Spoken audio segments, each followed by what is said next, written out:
LaNorris Sellers reportedly turning down $8 million in NIL money is a testament to his character, a flat-out lie, or exaggerated, but still a testament.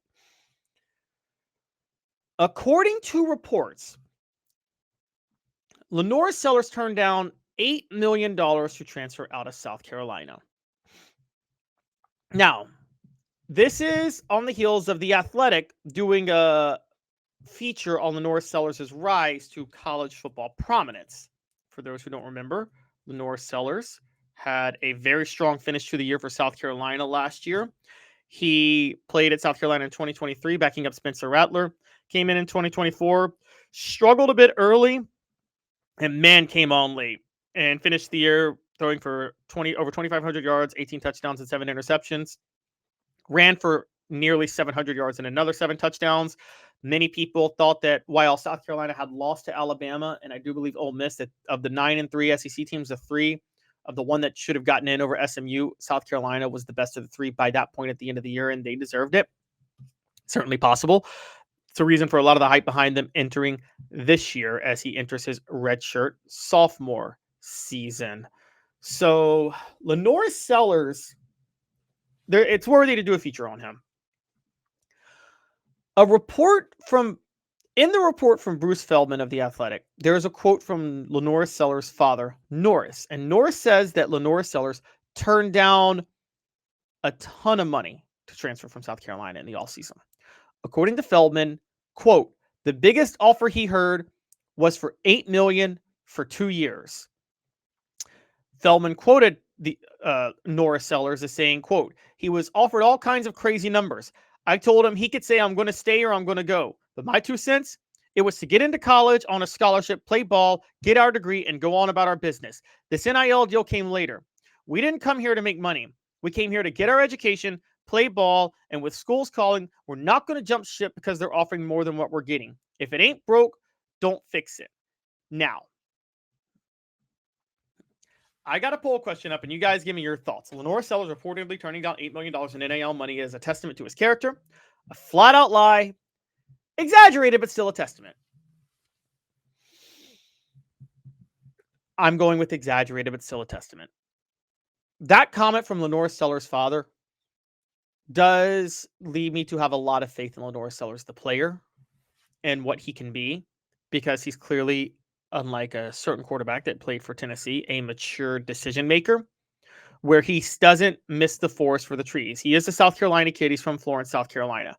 LaNorris Sellers understands that you don't chase NIL cash and throw everything else away in college. Your education does matter. Developing right matters. Having people speak highly of your intangibles matters when you're trying to go to the NFL. And that NFL cash matters more than that NIL cash. And I think LaNorris Sellers, I'm going to speak very highly of him on this. I do think he turned down money and more offers to stay at South Carolina. I do. LaNorris Sellers, for those who don't remember, was being talked about a lot. In the offseason as a potential transfer quarterback for a lot of other schools who needed one to pick up. And then he stayed at South Carolina. The stories just died at that point. So I do kind of believe it. But $8 million, what the H? It's a little bit high. What the H brought to you by Rick Terry Jewelry Designs. Having been in the jewelry industry for a long time in the Knoxville community, I saw a need for a jeweler, a real jeweler. Our ability to do these designs has really been based on the customers bringing new things in and challenging us as a store. Our goal is not to tell anybody what they want. Our goal is to listen to what they want and then help them get there. Schedule your consultation today to get your special someone the perfect custom gift just in time for the holidays. The poll question up, or LaNorris Sellers reportedly turning down $8 million in NIL money is a flat-out lie, exaggerated but still a testament, or a testament to his character. I'm exaggerated but still a testament, and I would actually be closer to a testament to his character than a flat-out lie. And let me tell you guys why. We know that LaNorris Sellers was the standard for what Nico Iamaleava was fighting for at Tennessee, money-wise. We know that. and Nico Iamaleava was making $2.4 million. So we know LaNorris was making more than Nico was. We also know that schools were poaching and going after LaNorris Sellers or trying to poach him. So with that in mind, I think it may be exaggerated, but I don't think it's exaggerated that much. I think LaNorris Sellers was offered a lot of money by a lot of other schools, and I do think he turned it down to stay at South Carolina. Now, I don't think it was like $4 million versus $1 million. I think it may have been like $4 million versus $3.8 million. Okay. But that's still a mature thing for LaNorris Sellers to do, to say, I'll take the lesser money here and I will thrive on the stability. I don't believe in Dowell Loggins as the play caller and as South Carolina's offensive coordinator. He's now the head coach at Appalachian State.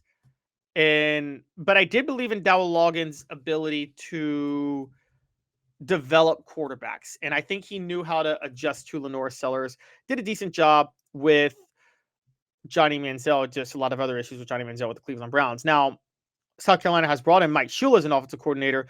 Look, I wasn't high on Dowell Loggins. I'm actually high on Mike Shula. That's a home run hire. Mike Shula knew how to tinker and tailor Cam Newton's game to make him an elite quarterback in 2013 with Carolina. I think Mike Shula is going to do an amazing job with LaNorris Sellers. And I think that was very smart of LaNorris Sellers to stay at to stay at South Carolina because of his stability, and to choose it over more money. That's a major testament to him. And the poll question, 60% of you guys disagree. Y'all think it's a flat out lie. That's fine. 40% say it's exaggerated, but still a testament.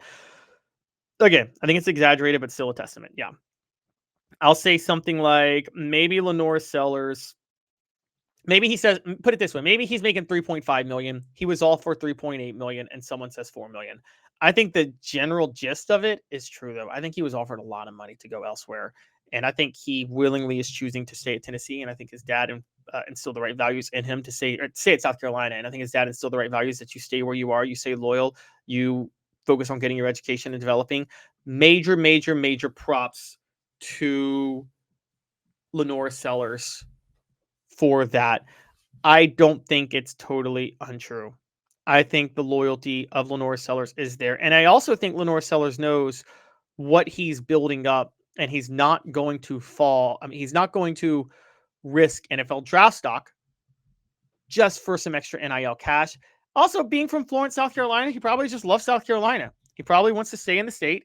We know that Steve Spurrier convinced a lot of kids when he was at South Carolina to stay in the state. I think a lot of kids do look for reasons. South Carolina is one of those states where you do look for reasons to stay there if you're a South Carolina kid. A lot of South Carolina kids do that.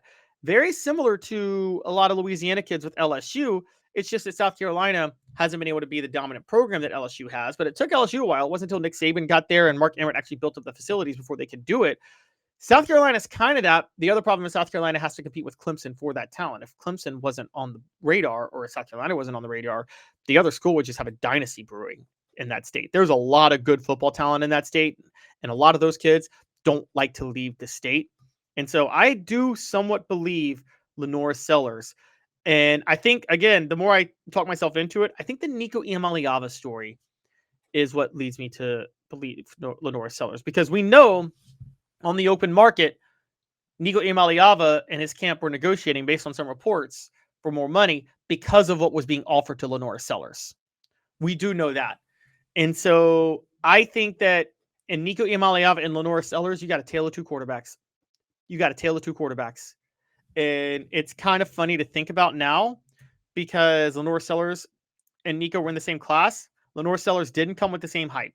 He was a 4-star, top 10 at his position, but not top 3, not in the conversation for one of the 2 best at his position. He was a 3-star on 247 Sports. And Nico was a 5-star across the board, was the game-changing quarterback. And towards the end of last year, LaNorris Sellers looked like the better quarterback and decided to stay at the lesser program, while Nico Iamaleava bolted for a lesser program over more money. It just speaks to the total difference in their characters and the intangibles. Major props to LaNorris Sellers. Todd Hearn says someone is desperate if they are offering him that. Todd, you're right, but someone came close. And I will say this, LaNorris Sellers, if I'm South Carolina, I offer him that, because if you run the right offense, LaNorris Sellers can just carry a team to a certain degree, and you might be able to do that. And with Mike Shula as an offensive coordinator who knows what he's doing, I would watch out for South Carolina. Tennessee is lucky they don't have to play them this year.